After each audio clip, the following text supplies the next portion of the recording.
President and CEO of the Global African Business Association.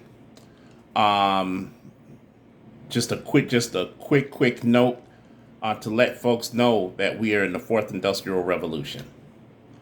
And the reality of the situation is this: while we are focusing on things that don't matter, the world is going to continue to move forward.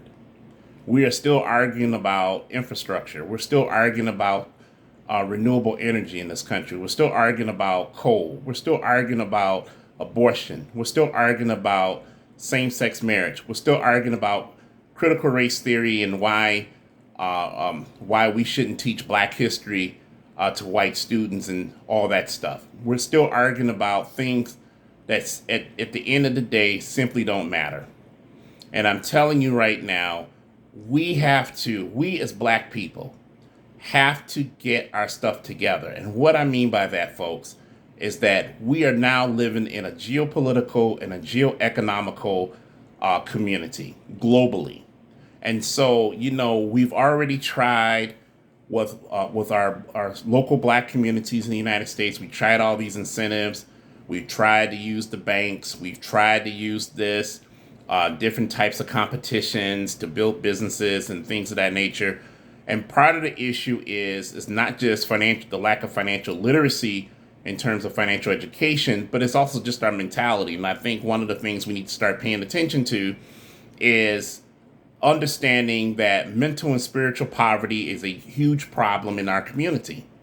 It's a huge problem in our global community. It's not just a Detroit problem or an Inkster problem or a Highland Park problem or a Newark, New Jersey problem. It's also a Sierra Leone problem. It's also a Ghana problem. It's also a Nigeria problem. It's a Kenya problem. So our mentality has to change in the way we do things and the way we see things. When you have a spirit of corruption, that is spiritual poverty. When you are trying to use the Bible or the Quran to oppress and suppress women, that is a form of spiritual poverty. And until we start addressing those core issues of spiritual and mental poverty, our nations, our cities are not going to grow.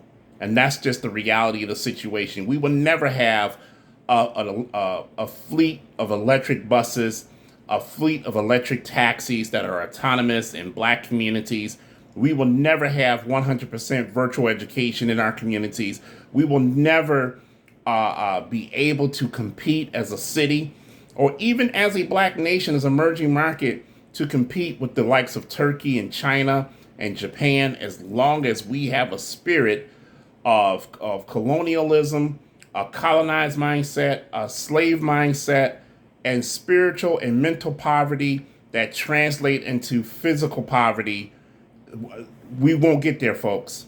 That's just the truth. We're not going to get there. And I'm telling you this, we can sit up here and run our Black communities paycheck to paycheck. We can run our cities like social services and community centers all we want. But until we address the issue and situation of poverty, folks, we are never going to get ahead in the 21st century. And the way technology is moving, with blockchain, with cryptocurrency, and more so, the way geopolitical spectrums are occurring each day, we're going to get left behind. So we need to get serious about our mission. We need to be linking the wealth between local communities and the continent of Africa to create a two-way pipeline of investment so that our children can eat and be prosperous. We have an obligation to create that pipeline ourselves. We shouldn't be waiting on no white man and we should sure as hell should not be begging to sit at the table. We don't have time to beg to sit at the table. We create our own table. We create our own menu, put the contents in the menu, and we dictate the direction of what the conversation is going to be, folks. It's time for us to get serious.